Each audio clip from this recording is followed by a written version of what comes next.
السلام علیکم ورحمۃ اللہ وبرکاتہ. ټولو خوانو ته سلامونه قدرمنو الله مخاد او آباد لره یو ځای د بل نه ښایسته وي او غواړم د تاسو سره شریکم قدرمنو دغه انسان چې خدای پیدا کړی او انسان ته خدای پاک خپل خپلواکي ورکړې ده او هغې ته مهارتونه ورکړي دي، پوهه ورکړې ده.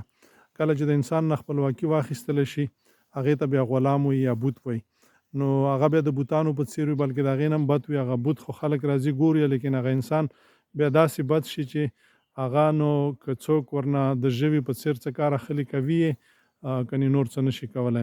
انسان ته الله پاک خپلواکي ورکړې ده، انسان ته الله پاک انسانیت ورکړی دی، اشرف المخلوق یې پیدا کړی. د دې نه انسانیت ما اخلي، د دې نه هغه خپل مهارتونه او هغه خپل چې کومه پوهه ده هغه ترې ما اخلي. په انسان باندې خپل څه مه تطبیقوئ. انسان آزاد خدای پیدا کړی، آزاد دی، ځکه خدای پاک انسان ته خپل اوامر ښودلي دي. څوک چې د الله په اوامرو باندې چلیږي هغه انسان به بریالی وي په نړۍ کې هم د مرګ نه وروسته هم. او که چېرته هغه غلام جوړ شو او ومځاپه هغه نه هغه ټول هر څه په ویرېږي چې ویر شو بیا به څه وي، هغه به هیڅ نه وي. نو ګناه به د چا په غاړه وي؟